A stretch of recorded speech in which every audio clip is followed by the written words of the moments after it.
el mayor propósito de este servidor es poder presentar la palabra de una manera que fuese lo más clara posible para que pudiese ser comprendida aún desde la profundidad que ésta pueda tener. Y si eso es lo que ha ocurrido, gloria a Dios. Amén. Gloria a Dios.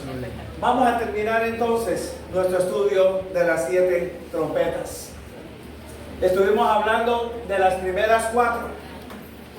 Y aunque parecieran como que no tienen cabida dentro de la profecía bíblica, como que son un relleno nada más a la visión bíblica, podemos ver que en realidad Dios está obrando.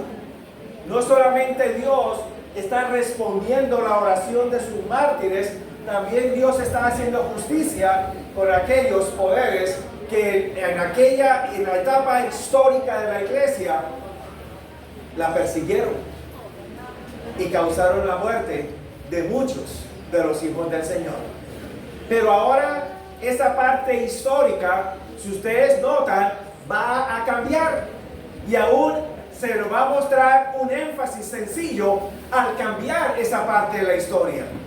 Cuando ustedes leen la primera parte del capítulo 8, o mejor dicho, leen el capítulo 8, van a encontrar que cada una de esas trompetas, el Señor solamente, o Juan solamente, le dedica un versículo, o le dedica 2 versículos a cada una de las primeras 4 trompetas. Nos presenta el evento, nos da ciertos detalles. Pero entonces, cuando vamos a analizar las siguientes 3 trompetas, vamos a encontrar un cambio. Ahora el Señor le dedica un capítulo entero a la 5ª y a la 6ª trompeta. Y encima de dedicarle un capítulo entero a la 5ª y a la 6ª trompeta, también le dedica 2 capítulos, el 10 y la mitad del 11, para hablar de un interludio dentro de la 6ª trompeta. Y luego entonces le dedica la última mitad del capítulo 11 a la 7ª trompeta.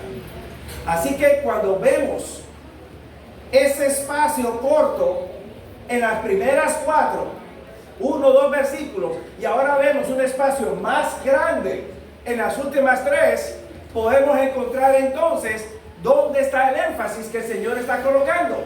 ¿Lo pueden ver ustedes? Ese énfasis está en las últimas 3 trompetas.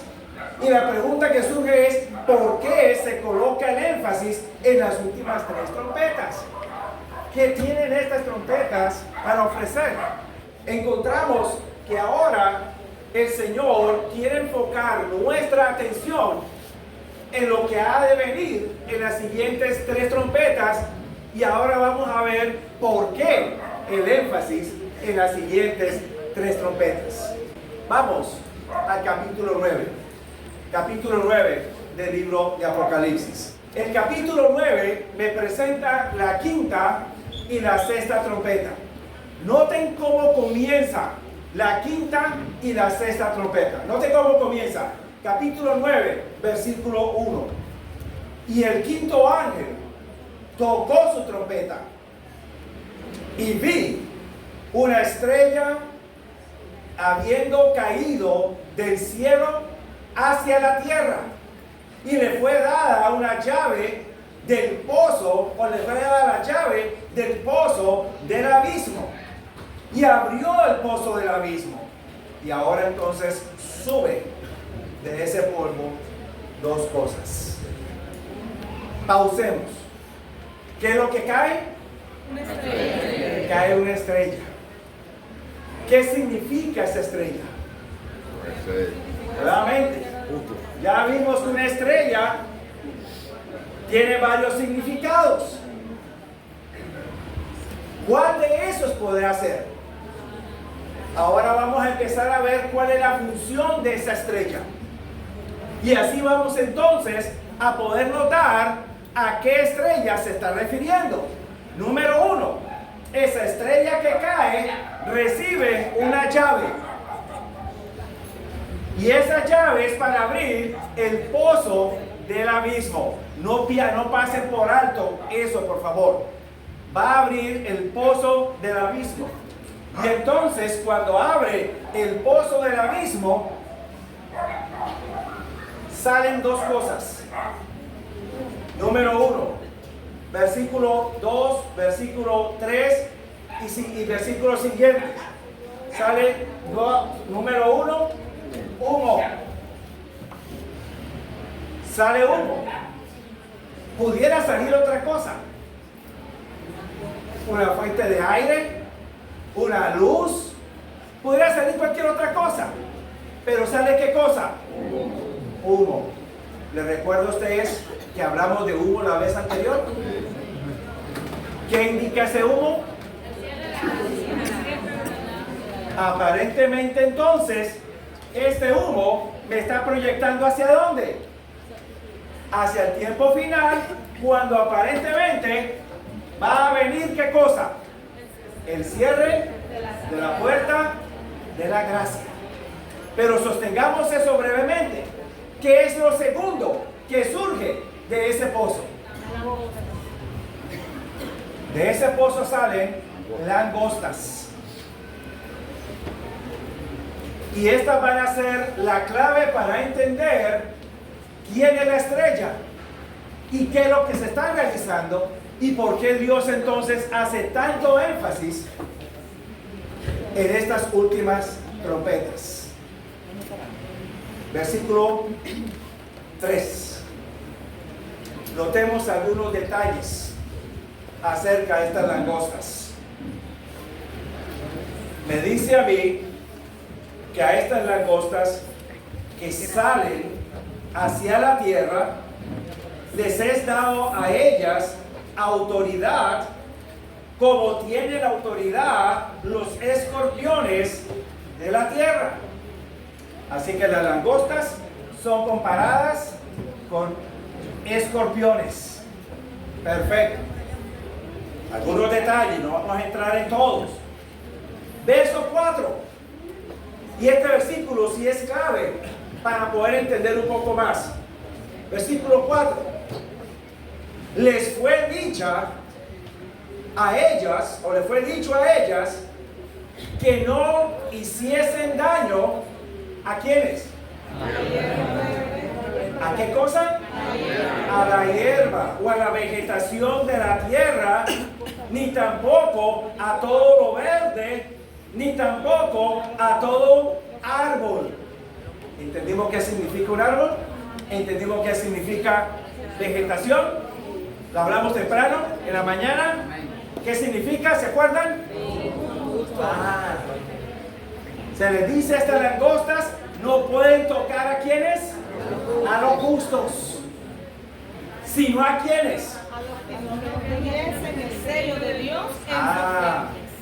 Final del versículo 4. Solamente a aquellos que no tienen el sello de Dios sobre sus frentes.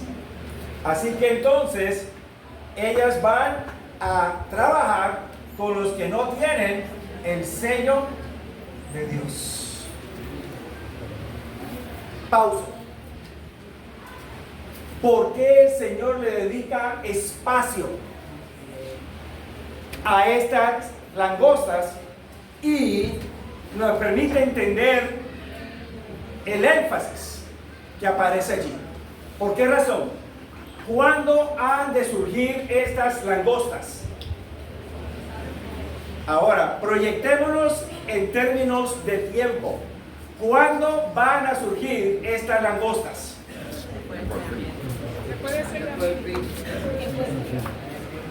Si solamente se les permite a ellas atormentar a los que no han recibido el sello de Dios sobre su frente, ¿en qué etapa de la historia se nos está proyectando?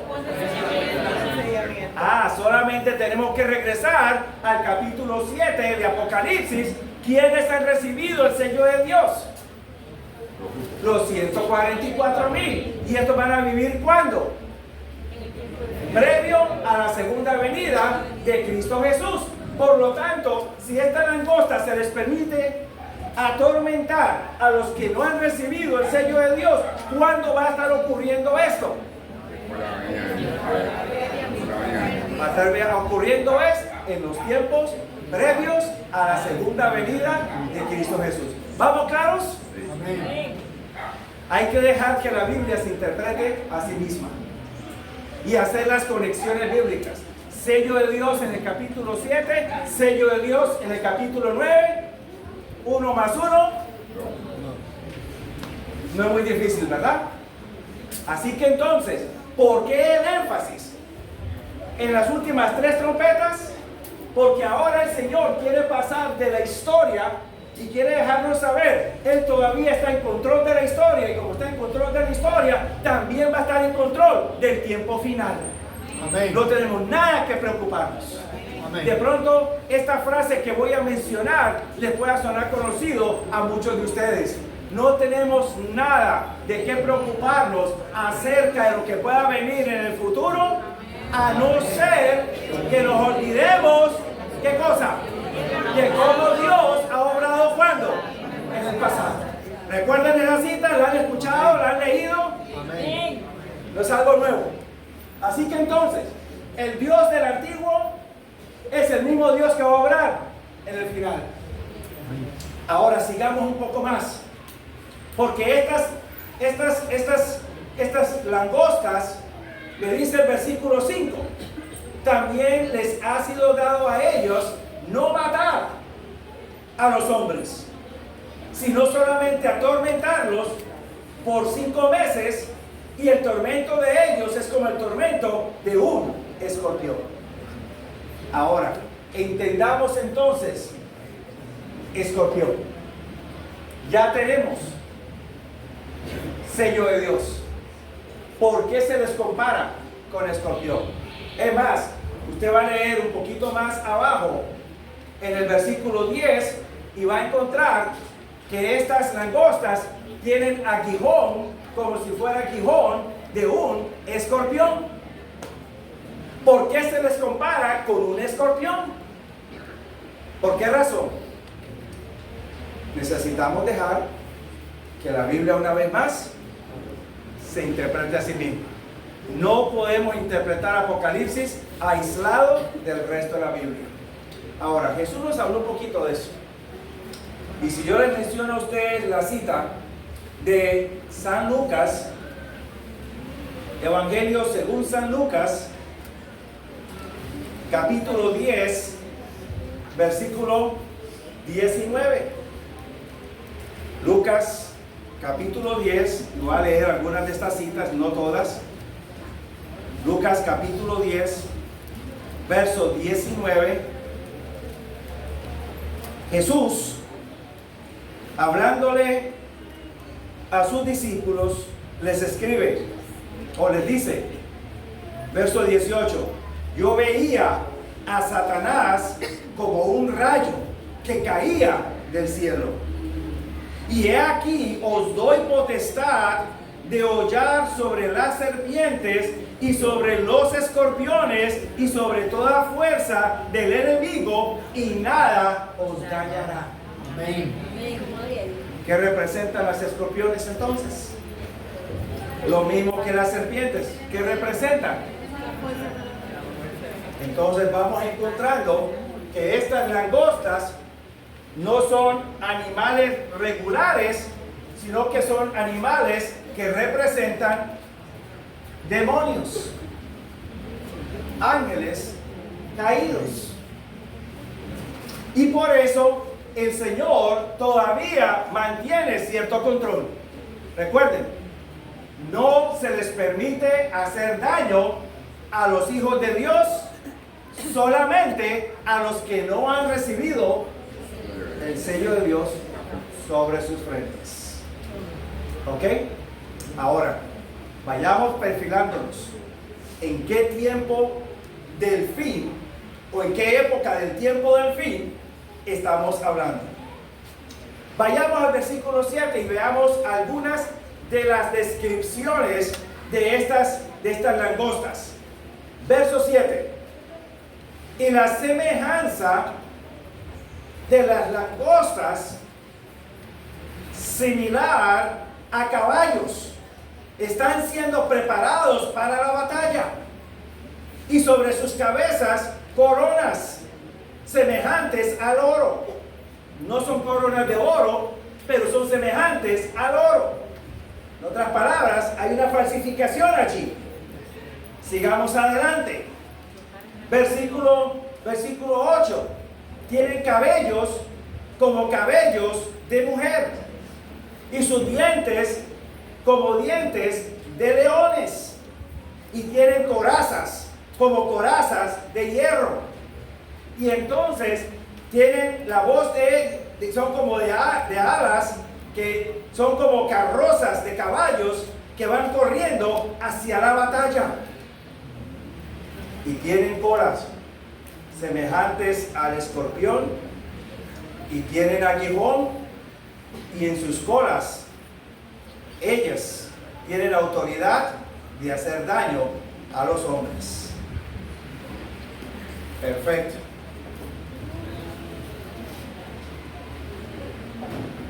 Tienen un aguijón, y con ese aguijón es que tienen potestad para hacer mal, para atormentar. ¿Qué significa ese aguijón? Obviamente, si la langosta es simbólica de demonios, si los escorpiones es simbólico también de demonios, el aguijón también debe de ser simbólico. Necesitamos ser consistentes. O todo simbólico o todo literal. Y en este caso, todo es simbólico. ¿Qué significa entonces el aguijón? ¿Por qué el aguijón? Les doy una cita.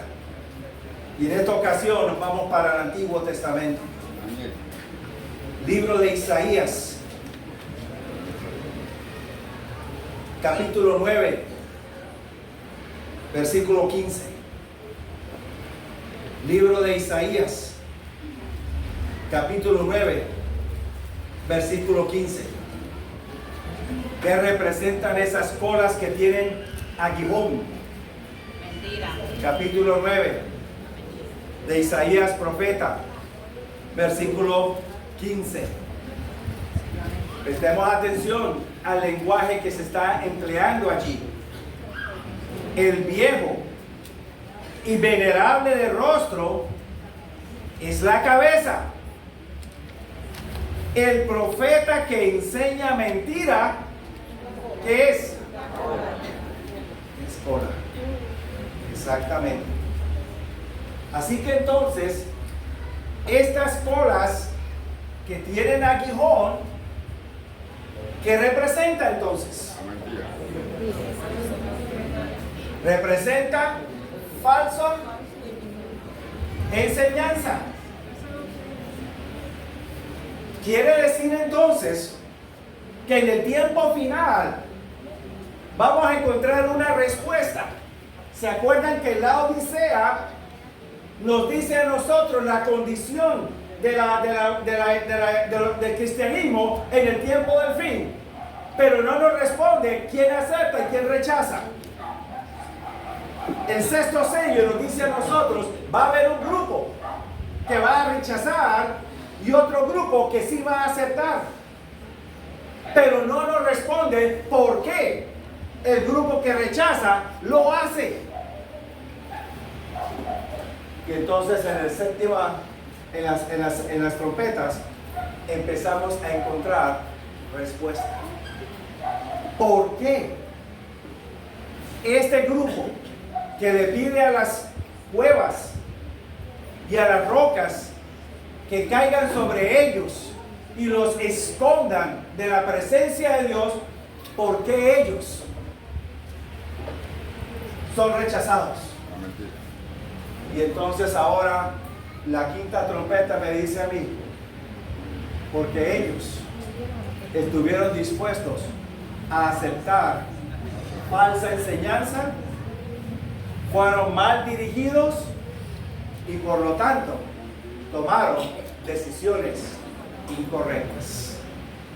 Así que entonces, para este tiempo final, mi querido hermano, mi querido amigo, ¿va a venir tiempo difícil? Sí va a venir tiempo difícil. ¿Va a venir persecución? Sí va a venir persecución. ¿Va a haber intolerancia religiosa? Va a haber tolerancia religiosa. Pero para mí, nada de eso es preocupante. No sé si para usted lo sea, pero para mí eso no es preocupante. ¿Saben qué es lo más preocupante? Para mí, lo más preocupante es prestarle atención a enseñanzas que no son sanas, que no son bíblicas, aceptarlas y estar siguiéndolas como si fueran una nueva luz, como si fueran una nueva verdad. Y hay muchas personas que desafortunadamente en la actualidad andan viviendo de lo que están escuchando afuera. Con dolor les digo, hermanos, a quienes ayudé en la preparación para su bautismo años atrás, otro que fue primer anciano en una de las iglesias que pastoreé años atrás,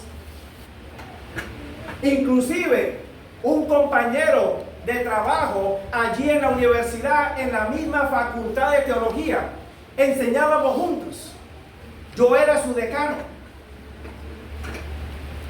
prestaron atención a otras enseñanzas y empezaron a rechazar el concepto de pluralidad en la divinidad. Ya ellos no aceptaban una Trinidad, solamente aceptaban al Padre, el Hijo, un ser creado, el Espíritu Santo era simplemente una influencia, una forma, no sé qué cosa. Y todos están saliendo de la iglesia. Hermano, hermana, amigo que me está escuchando, el Señor nos ha presentado una teología clara, estable y sólida desde los comienzos de nuestra iglesia. Amén. No tenemos necesidad de prestar atención a lo que afuera se esté diciendo, a lo que otras personas estén leyendo en las redes sociales, en YouTube o en otras partes y nos quieren traer acá. Hay mucho sensacionalismo afuera. Preste la atención a lo que la palabra del Señor le está enseñando. Sosténgase usted en la verdad. Porque en el tiempo final, el problema no va a ser que usted vaya a ser perseguido. El problema es, y el cuidado que tiene que ejercer, es que usted no sea engañado y sea desviado. ¿Me van siguiendo? Ese es el mayor problema que vamos a tener en el tiempo final. De lo contrario, recuerden las palabras de Jesús allá en Mateo capítulo 24. Recordad que os lo he dicho, para que cuando suceda, no seáis engañados. ¿Cuántas veces repite Jesús esa frase en Mateo 24? Mirad que os lo he dicho. Mirad que os lo he dicho. Si veis que sale por acá, no vayáis. Si veis que sale por acá, tampoco vayáis. ¿Qué me indica Jesús?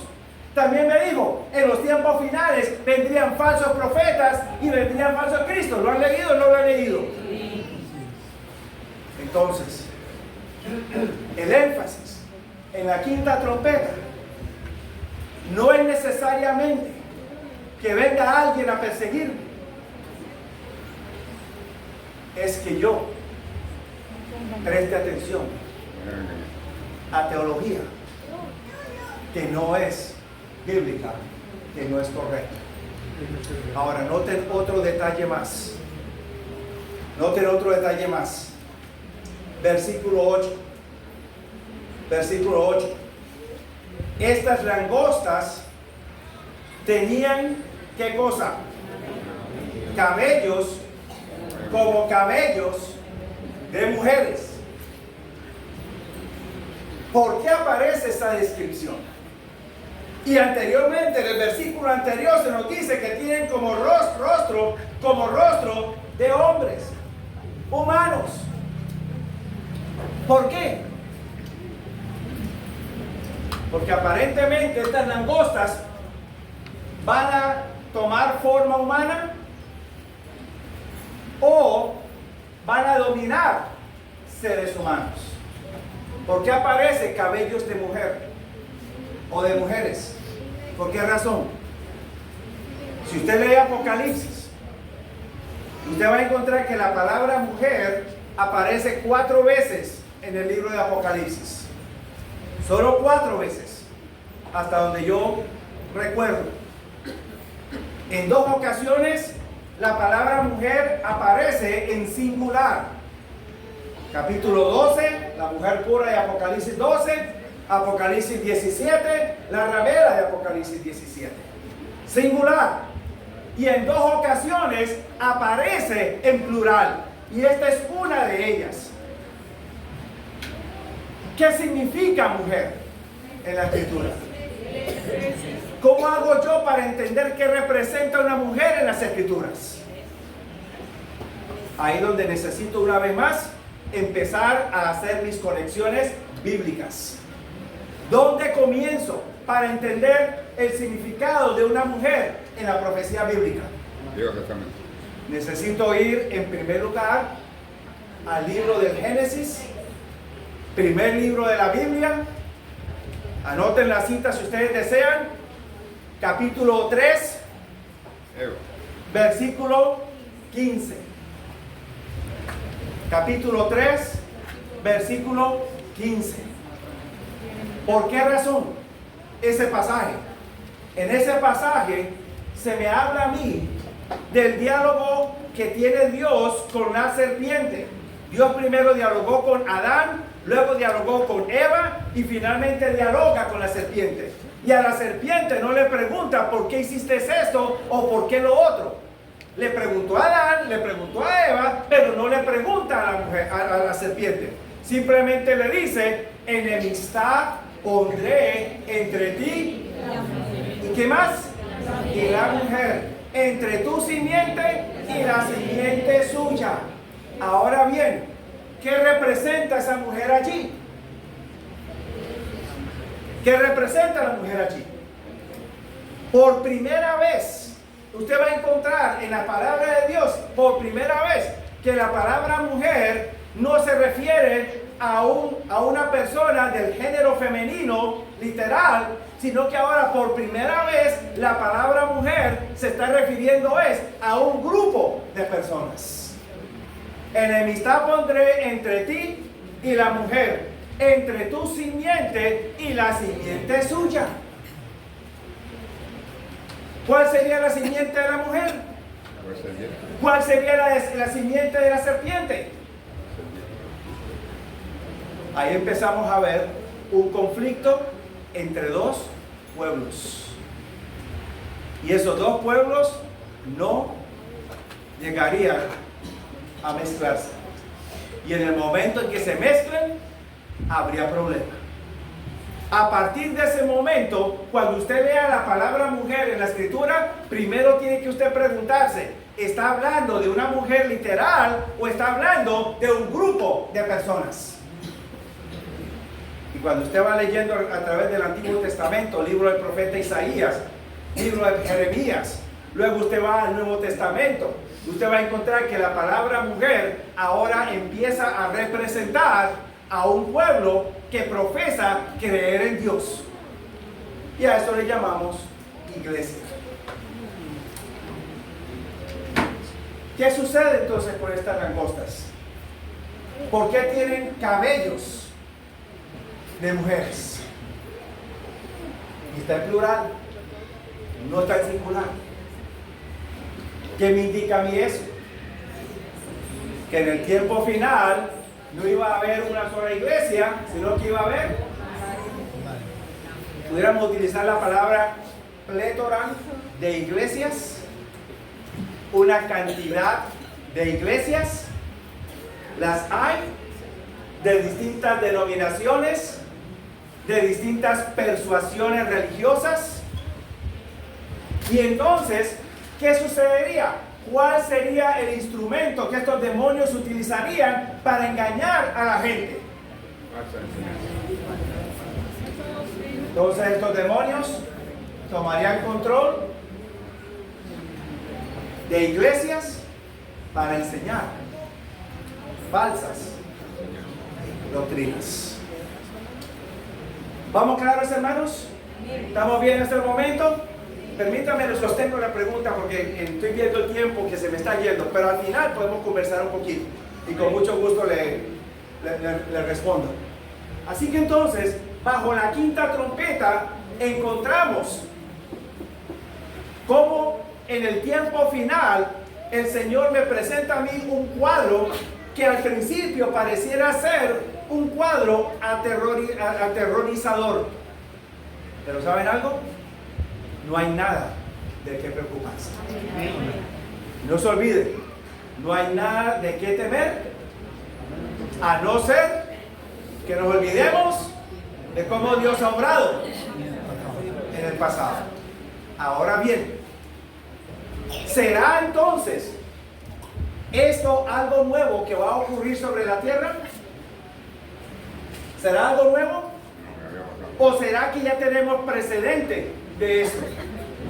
Que en el tiempo final el mundo sea controlado por el enemigo. ¿Habrá precedente? ¿Qué creen ustedes? Sí hay precedente. Y el precedente es bíblico. Es más, podemos inclusive ir fuera de la Biblia. Pero dejemos solamente que la Biblia nos lo confirme. ¿Dónde aparece el primer precedente donde toda una generación es controlada por Satanás? ¿Dónde aparece eso en la Biblia?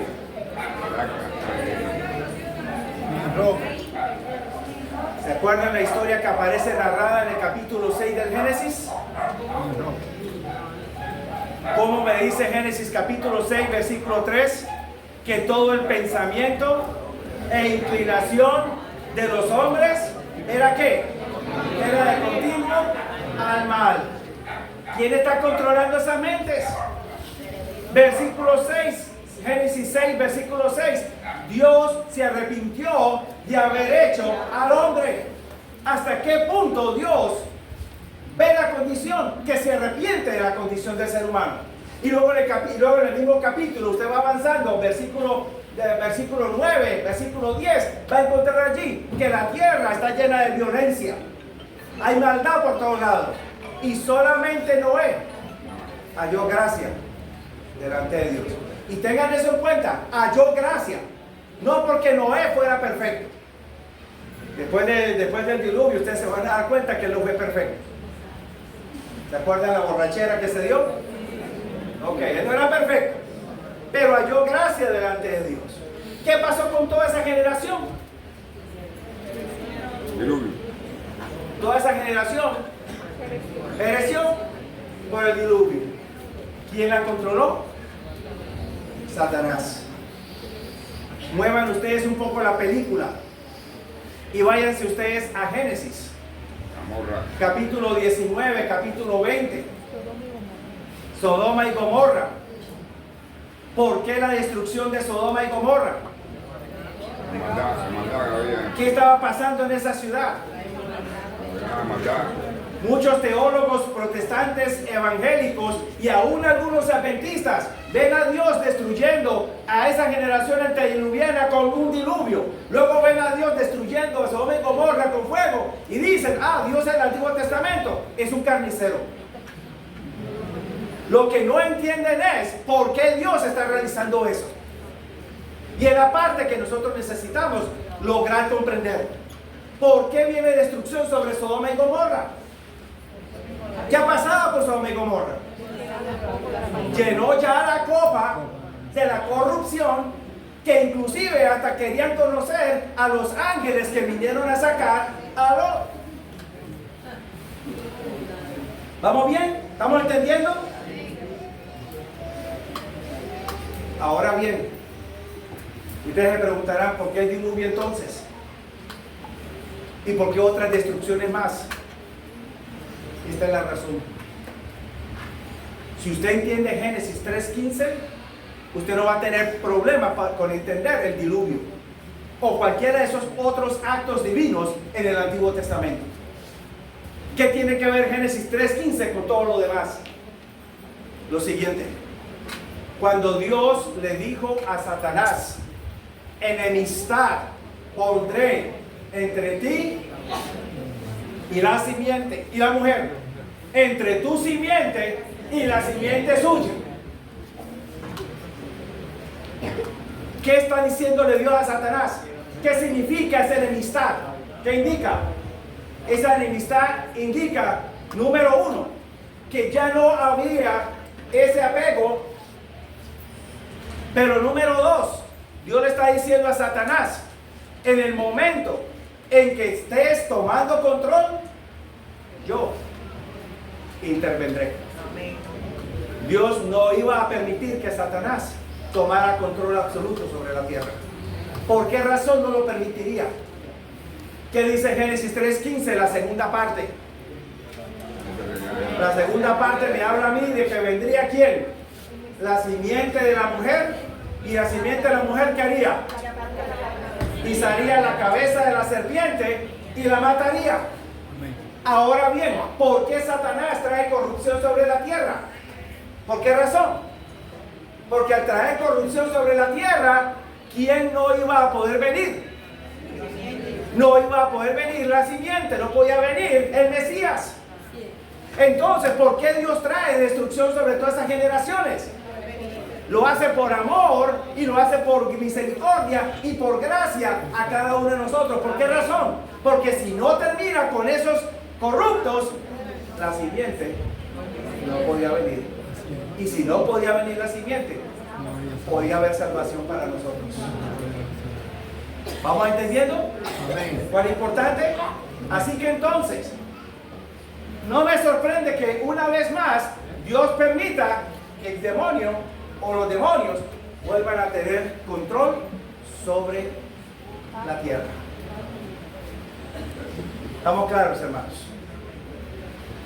Todavía no hemos contestado una pregunta. ¿Quién es ese ángel que cae y que se le da una llave y abre el pozo del abismo? ¿Quién es ese ángel? O mejor dicho, no es ángel, estrella. ¿Qué representa esa estrella? Porque tenemos varias opciones. ¿Qué representa esa estrella? Versículo 11. Versículo 11. Las langostas, que representan ¿qué cosa? Demonios. Las langostas tienen un líder. ¿Y quién es el líder? Se le llama allí. Tienen sobre ellas como rey al ángel del abismo, cuyo nombre en hebreo es Abadón y en griego el nombre es Apolión, y ambos significan lo mismo: destructor, el que está destruyendo. Así que entonces estas langostas tienen como rey o como líder principal a uno que se llama destructor. Sería difícil concluir entonces quién es esta estrella que cae. ¿Pueden ser los justos? ¿Ángeles? ¿Jesús? El único que queda es quién. Quiere decir entonces que en el tiempo final el Señor va a permitir que Satanás tome control y permita que sus demonios esparzan falsa enseñanza, confunden, engañan, para que el hombre finalmente no pueda saber qué dirección tomar. ¿Estamos claros? Así que entonces, ¿por qué estos injustos terminaron injustos? ¿Por qué rechazaron? Tuvieron influencia de falsa enseñanza. Ahora bien, me dice el versículo 13 que ahora viene el sexto sello. Y de pronto antes del sexto sello. ¿Perdón? Trompeta, perdón. Gracias, sí. Antes de la sexta trompeta, un detallito más. Recuerdan que yo les dije que te prestaran atención por qué se le da la llave para abrir el pozo del abismo. Para que ustedes noten que en todo esto, el que está en control no es Satanás. Él cree que lo tiene. Pero el que verdaderamente está en control es ¿quién? Es Dios. Noten ustedes dos cosas. En el capítulo 9, versículo 1, me dice a mí que cuando esta estrella cae, o sea, Satanás cae, no es que cae porque trae una llave consigo, no es porque la coge, sino que esa llave, me dice a mí, el versículo 1, le fue dada. Una forma pasiva de expresar el verbo allí, en el capítulo 9, versículo 1. Le fue dada. Y la pregunta es, ¿le fue dada por quién?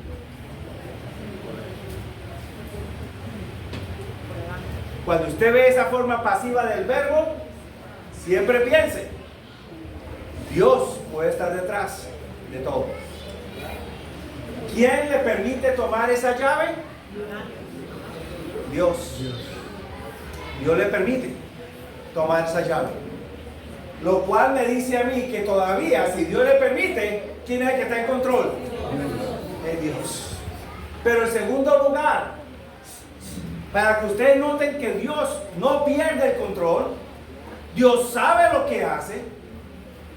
Note que con esa llave Él puede abrir el pozo del abismo. Y entonces salen sus demonios. Y empiezan entonces su proceso de engañar y controlar. ¿A quiénes? ¿A quiénes? No a los que tienen el sello de Dios, sino a quienes, a los que no han sido sellados. ¿Ok? Ahora bien, ¿será que ese pozo del abismo queda abierto? ¿Qué creen ustedes? ¿Queda abierto ese pozo del abismo? No. Si usted ve en Apocalipsis capítulo 20, versículo 1 y versículo 2, nuestra hermanita que nos estaba hablando de la segunda mitad de Apocalipsis nos habló del capítulo 20, donde se nos habla de qué periodo. Milenio. Los 1000 años, ¿verdad? El milenio. Un ángel desciende del cielo, trae una cadena y trae una llave también. Presten atención al lenguaje.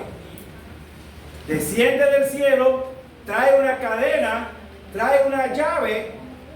¿Y qué hace con esa cadena? Versículo 1 y versículo 2 del capítulo 20. ¿Qué hace con esa cadena? ¿Prende a quién? A Satanás. Lo encadena. ¿Qué más hace? Lo toma y lo lanza ¿a dónde? ¿A cuál pozo? ¿Cuál abismo?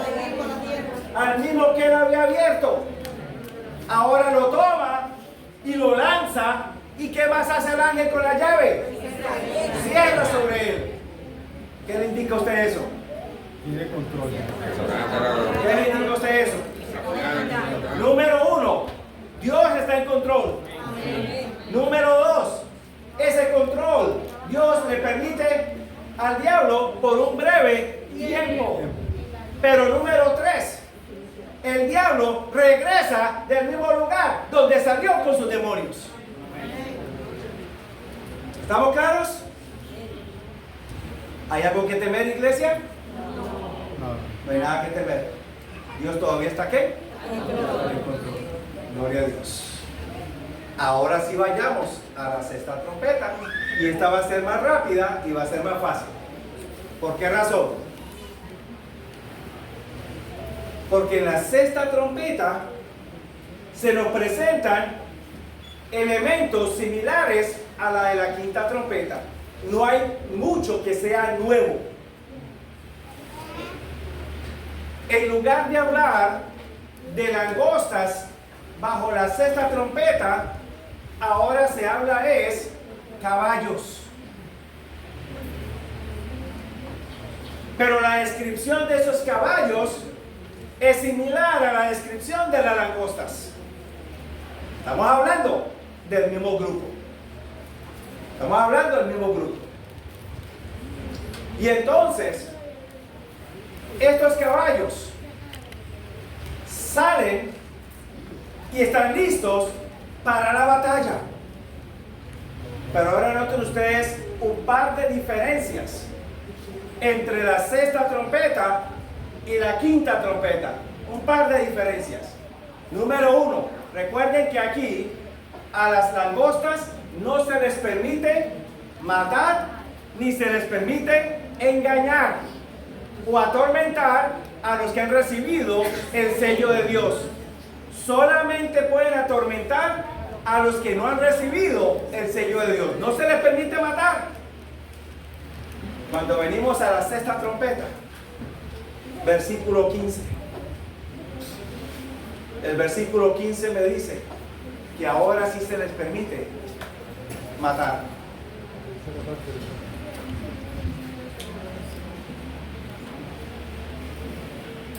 Y la muerte es una tercera parte de los hombres. ¿Qué hombres? Los que no han recibido, ¿qué cosa? El sello de Dios sobre sus frentes. Y en segundo lugar, se nos dice a nosotros que los que quedan vivos, versículo 20, los que quedan vivos, estos no se arrepienten de las obras de sus manos para no adorar a los demonios, y ahora ya aparece la palabra demonio allí, para no adorar a los demonios, a los ídolos de oro, de plata, de bronce, de roca, de madera, los cuales ni ven, ni pueden ver, ni oír, ni caminar, y no se arrepintieron tampoco de sus homicidios, de sus hechicerías, de sus fornicaciones y de sus hurtos. No hay arrepentimiento.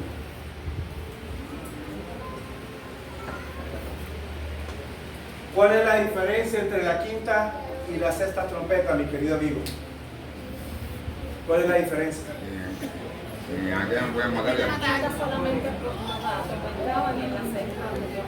Estamos hablando del mismo periodo, tiempo del fin.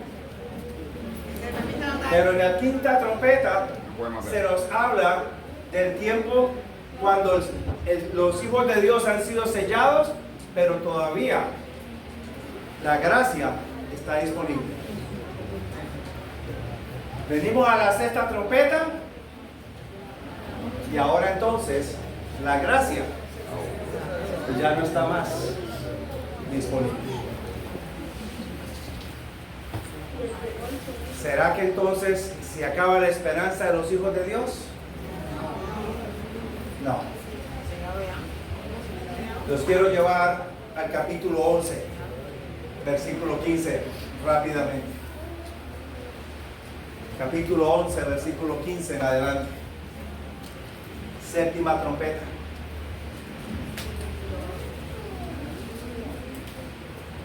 Séptima trompeta. Hubo truenos, grandes truenos, diciendo: los reinos de este mundo, de nuestro Señor y de nuestro Cristo, son y reinarán por los siglos de los siglos. Y entonces los 24 ancianos caen delante de Dios, del que está sentado sobre el trono. Y los que están en los tronos también caen sobre sus rostros y adoran a Dios diciendo: te agradecemos, Señor, Dios Todopoderoso, el que es, el que era. Noten ustedes, porque has tomado tu potencia, tu gran potencia, y has reinado.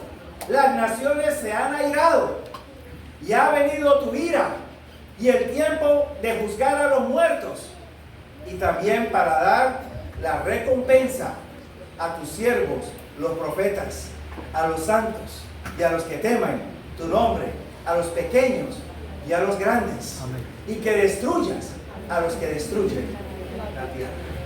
¿Qué se nos describe? Se nos describe la segunda venida de Cristo Jesús. Amén.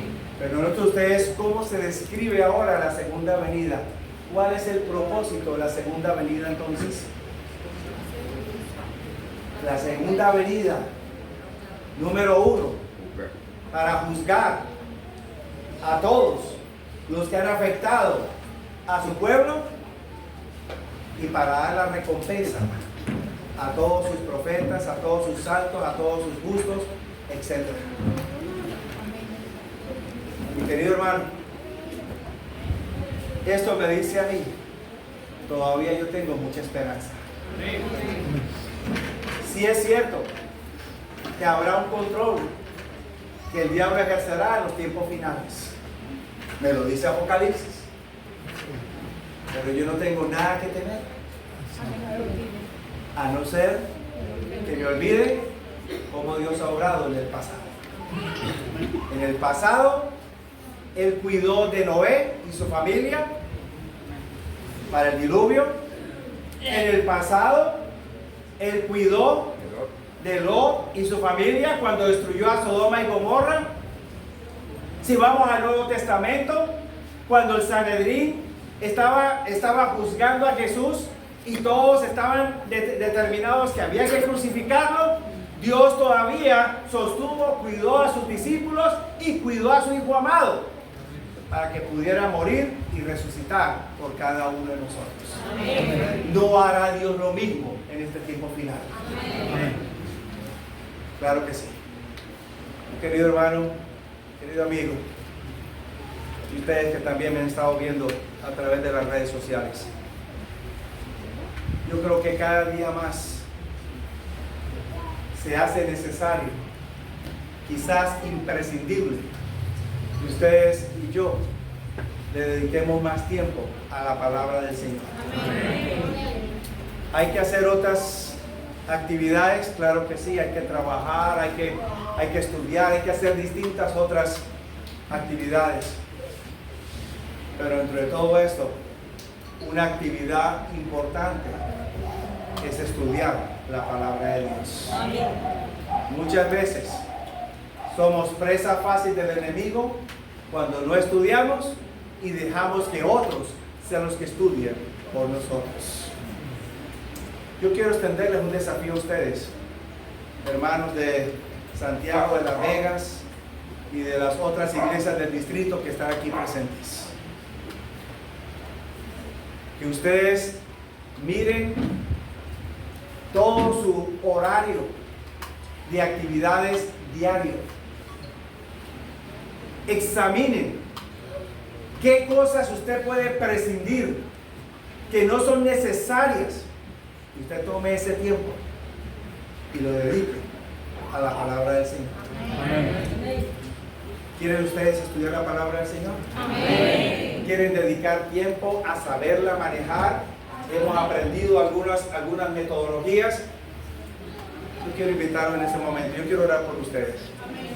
Si ustedes en su corazón, no por emoción solamente, ustedes verdaderamente quieren tomar la decisión de estudiar la palabra del Señor, saberla investigar, preguntar, informarse, no dejarse engañar, yo quiero orar por usted. Quisiera usted colocarse en pie, quisiera usted acompañarme. Querido Padre,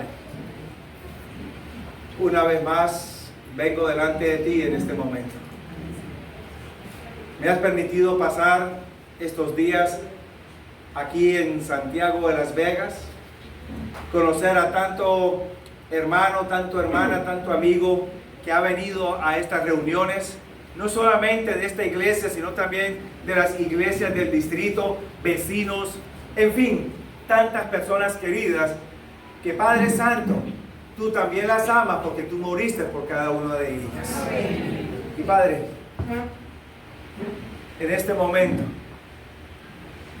los he invitado a que consideren seriamente dedicar tiempo al estudio de tu palabra. Es tiempo de que tu pueblo se edifique más y sea cimentado más en tu santa palabra. Ellos se han colocado en pie, Padre. Han expresado ese deseo. Y yo pido de manera especial que tu Santo Espíritu, bondadoso Dios, los tome a cada uno de ellos. Dirija sus mentes. Los vaya iluminando en la medida que vayan leyendo. Y que cada cosa que vayan aprendiendo sea para ellos un sabor de vida para vida que los estimule a seguir aprendiendo más. Amén.